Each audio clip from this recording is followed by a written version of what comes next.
Well, hi there, everyone, and welcome. Today's recipe is for a meal in a jar. This one is for classic minestrone. Minestrone is a loaded vegetable soup. Now, some people put meat in it, some people don't. I'm going to do a vegetarian version of it today, but it's totally up to you. You can put whatever vegetables you like in there or leave out anything that I put in that you don't like. Just leave it out. Make it yours. Taste is very personal. Your kitchen, your rules, okay? But I am going to recommend the ditalini pasta or elbows or some sort of a small pasta. Gosh, just look at all these. I've got zucchini and kale, tomatoes, potatoes, the beans, the tomato powder, celery, onions, carrots. The beef bouillon that Thrive Life puts out is a vegetarian bouillon. And then I've got lots of different spices and seasonings. I kind of make my own Italian seasoning using different spices. So let me show you how I put it together. I'm going to start with a quart-sized jar because I want 4 good-sized servings of this minestrone soup today. But if you are only feeding 1 or 2, you could easily scale this recipe down and put it in a pint-sized jar. You can just do the math and scale it down. It doesn't really matter what order you put the ingredients in. I'm kind of just making layers of colors here. So I started with our red beans. If you don't have the Thrive Life red beans, I don't think they sell them anymore. You can use black beans or pinto beans, whatever you have, just so they're the instant beans, the ones that refresh pretty immediately. And then I've got lots of green things, including kale, which, by the way, I love in this, and celery and zucchini. Oh, my word, I love our zucchini, y'all. It tastes so good.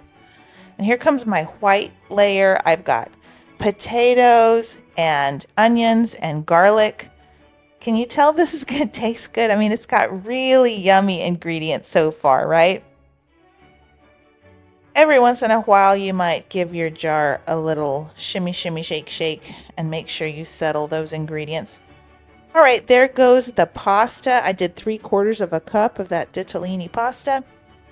And then these powders are going to settle into the spaces of the pasta. That mushroom powder is just our Thrive Life mushrooms that I put in the blender and powdered up. I think it gives great flavor without any kind of a weird texture. Some people don't like the texture of mushrooms. Putting tomato powder is the equivalent of putting tomato paste in there. All right, here's the deal with the seasonings. I like to make my own Italian seasonings because I do not like the flavor of dried basil, but I like the flavor of freeze-dried basil. There's a huge difference in flavor, and I just discovered that recently. To me, dried basil tastes bitter, but freeze-dried basil is really nice and sweet. So that's why I like to do the Lighthouse brand of freeze-dried basil. Lots of other good seasonings here. We've got rosemary and thyme and a little bit of oregano. There's that Worcestershire powder. It's just a really nice, deep flavor. It really elevates things in this dish. I recommend it. I just realized that Worcestershire sauce is not actually vegetarian. So let me rethink that. If you're trying to keep this vegetarian, just leave that out. But if not, it's really good. I like to keep the Parmesan separate because I like to add it in later. Oh yeah, and I forgot the bay leaves. Put a couple of bay leaves in there first and then put the baggie of Parmesan and then you're good to go. There's an oxygen absorber if you want to store this for the long term. But of course, I'm not going to do that. I'm about to make this for you. I will show you how easy and simple this is. It cooks up very quickly. Isn't that a pretty jar? Love all the layers of colors. So this is what you could keep on your pantry shelf. With traditional minestrone, the vegetables they use are typically whatever vegetables are in season. That's why minestrone can be different each time it's made.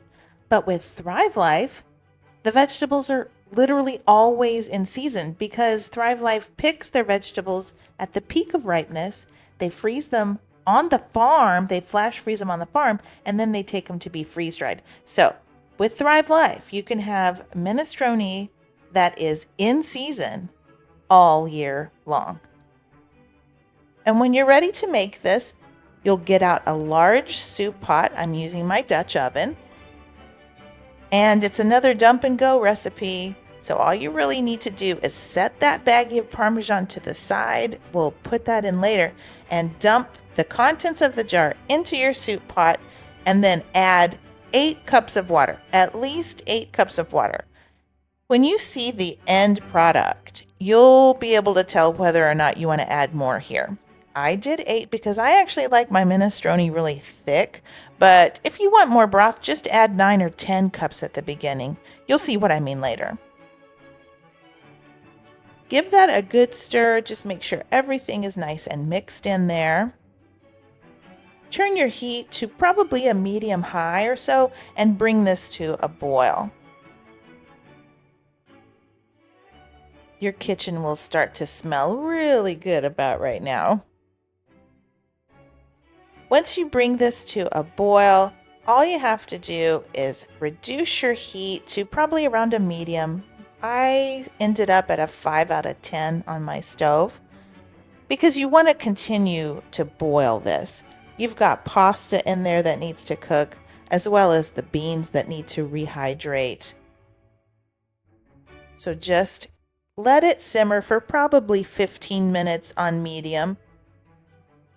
You'll notice the longer it cooks, the darker the soup will become. So those flavors are just developing in there. The seasonings are really coming to life. Everything just gets better and better. After about 15 minutes, give it a taste and see where you are as far as number 1, seasonings, and number 2, tenderness. Make sure you taste for the carrots, the pasta, and the beans. Those 3 things are the things that will take the longest. And then fish out your bay leaves. And now it's time to add that Parmesan cheese. You can turn off the heat and add the Parmesan. I like to give it a stir, make sure it's incorporated in there. I just cover that. I put a lid on it and cover it and let it stand for about 5 minutes. And during that time, not only will your Parmesan melt, but also the pasta will continue to absorb that yummy flavored broth and everything will thicken up. So this is what I was talking about at the beginning. If this is too thick for you, if you like more broth than that, then probably add 9 or 10 cups of broth at the beginning. All right, it's ready to serve up at this point. And it's just a lovely bowl of soup. But you can make it even better if you will add these things. Now, don't worry if you don't have them, but if you do, just add a few fresh herbs. I am adding fresh basil, fresh rosemary, and fresh thyme. I just have them growing out back in a container. Like I said, don't worry if you don't have those. I'm also sprinkling on some fresh Parmesan, and this is my favorite addition here, olive oil. Give it a drizzle of extra virgin olive oil and a crank of black pepper. I think that right there will help to elevate this soup and just take it over the top. If you'll remember, we didn't really saute anything, right? We didn't saute the vegetables like you usually do when you cook minestrone. So there's no oil in this whatsoever. So I think a little bit of olive oil really elevates this dish. Isn't it beautiful? I just thought it was so pretty. The pasta's great, the beans, the vegetables. It's a fantastic soup, y'all. See how nice and thick it is? And that Parmesan has melted in there.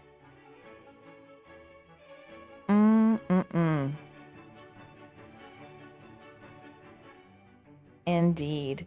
That is a good bite of soup right there. Feel free to adjust the seasonings, add more salt if you need it, add more herbs, whatever you like. Make it yours. I really do think including the beef bouillon helps the flavors as well as that Worcestershire powder. Of course, it's up to you. Do what you want to do there. But okay, guys, thanks so much for watching. I appreciate you. I'll include the full recipe as well as my shopping link in the description box below. And hang in there. I am still working very hard on my cookbook. The book itself is pretty much finished, but I'm having to figure out how to build a website in order to bring it to you. And my younger daughter is graduating from high school this month, so we are just very, very busy around here. So I appreciate your patience. Okay, guys, thanks so much for watching. God bless you. Until next time, y'all take care and keep thriving.